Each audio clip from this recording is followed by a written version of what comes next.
Hi, everyone. Thank you for joining me. If you are new here, I am Dr. Santina or Tina Wheat. I am a family physician and a career and life coach dedicated to helping healthcare workers rediscover their purpose so that they can find balance and joy in their lives. Today, we are jumping into one of my ultimate goals with career and life coaching to help each and every one of you cultivate your joy. You may already know this about me, but I struggled with burnout, even though I did not acknowledge it for a few years. During that time, I was trying to focus on the system and just work harder, but this didn't work.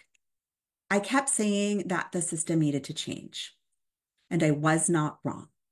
The system did need improvements, but it wasn't just the system that needed to change for me to find joy. My approach towards helping myself also needed to change. Now, recently, the American Medical Association had a press release that the rates of burnout were decreasing. This is amazing for so many reasons.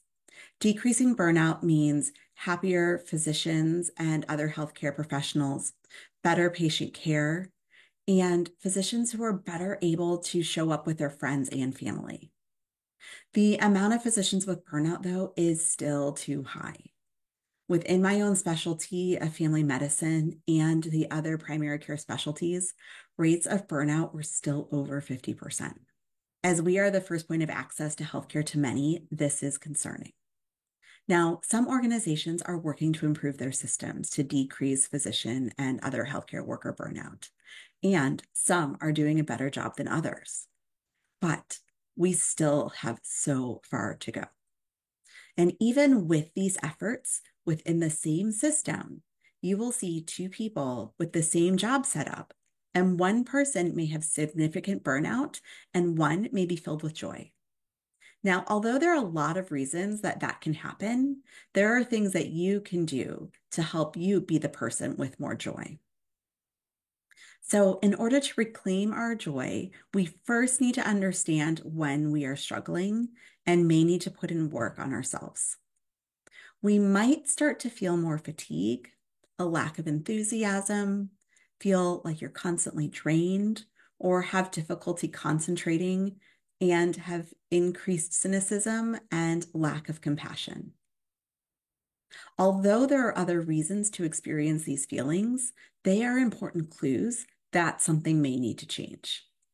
As you likely noticed, these are all signs that you may be in the early stages of burnout.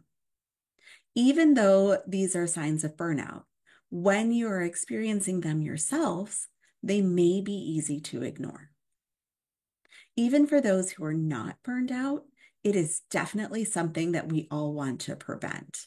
So the steps that I am going to share can still be helpful. In addition to recognizing the signs in ourselves, we need to identify the factors that we may be able to change. Now, a common factor that impacts our joy is our workload. The significant patient care responsibilities, the inability to turn off the worry when we get home, and the significant number of phone calls, emails, and patient messages. Many healthcare organizations are working to address the issue of pajama time charting, where physicians are bringing their work home.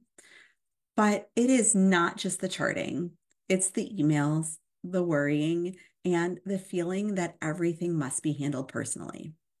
This blurring of professional and personal boundaries makes it harder to maintain joy. But if you take time up front to understand the systems that you already have, you can save hours each month. My most meaningful tools include scheduling software and email rules that are already available in the system that are able to minimize the back and forth of unnecessary communication. With my patient care, even without dictation or scribes, I have saved hours per week by customizing my system preferences and using the auto text features. This is all without adding in additional software, just the things that are already there. Now, another factor that can greatly impact us is comparison. When we assume that someone has it better than we do. Have you ever heard the saying, comparison is the thief of joy? constantly measuring your life against others can erode your happiness. So, a non work example is comparing your life to the happy social media images that everyone posts. Now, I have personally experienced this when traveling with my daughters. Social media often highlights those perfect moments, but behind those posts are the tantrums and the tears that tell a more complete story. I actually used to make a point to post some of those tears too, so some people knew that I didn't think I had it all. It is important to remember that others often put their best face forward, and focusing on yourself can improve your joy when you're not worried about comparing yourselves to them. So, I'm going to share some steps that we can all take to cultivate our own joy.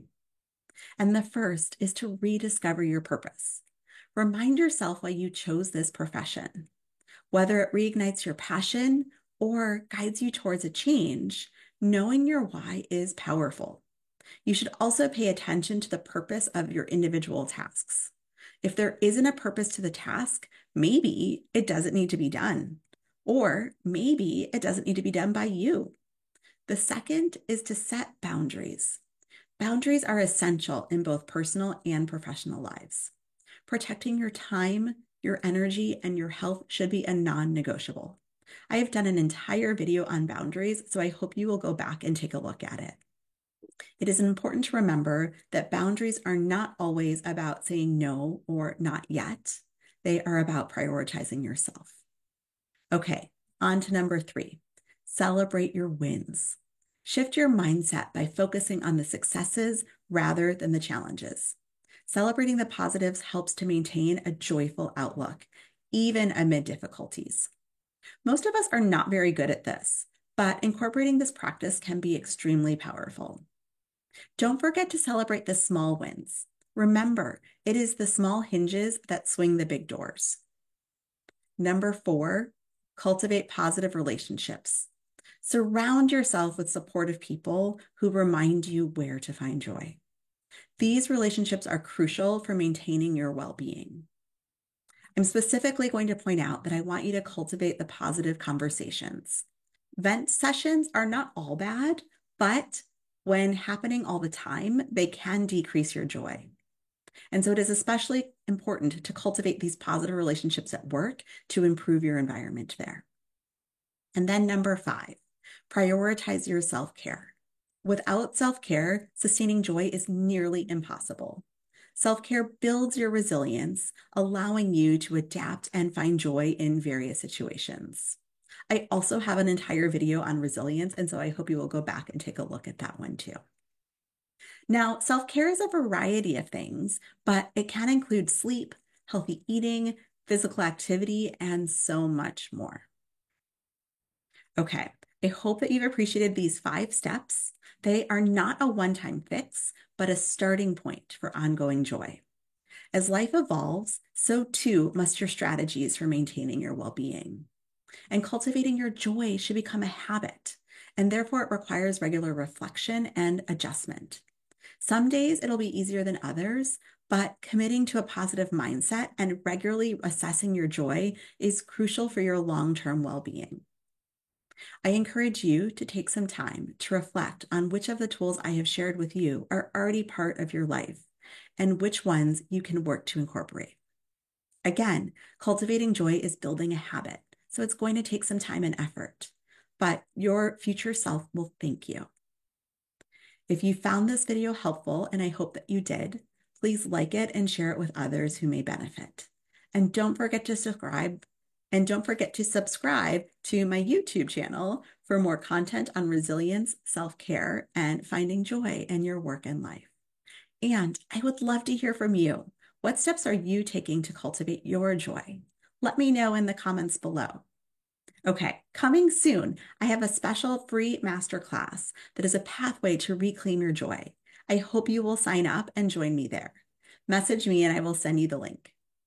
You can also reach out to me about opportunities for one-on-one support and soon a new group coaching opportunity. Until next time, take care and be kind to yourself and know that I am grateful for you.